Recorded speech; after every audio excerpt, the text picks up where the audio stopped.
መረጃዎች እንደሚያሳዩት የፋኖ ሰራዊት በብዛት እየከዳ ነው።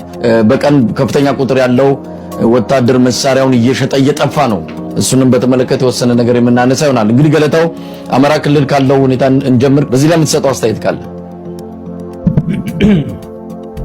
ባለፈው ጊዜ ስናነሳ ፋኖ በስነ ልቦናው በሞራሉም ተነክቷል፣ መቀጠል አይችልም። ይሄ ወታደር እኮ ተበትኗል። የተወሰኑ አመራሮች ይዘው ብዙ ወታደር ያለ እያስመሰሉ እየተኮሱ እንትን ቢሉም ግን ውስጡ ተቦርቡሮ ያለቀ ነው፣ የተፈረካከሰ ነው የሚል ነገር አንስተን ነበረ እና ይሄ ኃይል ከዚህ ስለፈረሰ እንዲህ ስነ ልቦናም ችግር ስለደረሰበት ሞራል እንለዋለን ኢትዮጵያን በእኛ አገላለጽ እና ሞራሉ ስለተነካ የመዋጋት ፍላጎቱም እጅግ ስለደቀቀ ይሄ እጅ መስጠቱ ነገር እና ትቶ የመሄዱ ነገር ይቀጥላል። ገና የሚቀጥል ነገር ነው እሱ ማለት ነው። ስለዚህ አንዱ ነገር እኔ በዚህ ያየሁት ሰሞኑን ይሄ ነው መሳይ።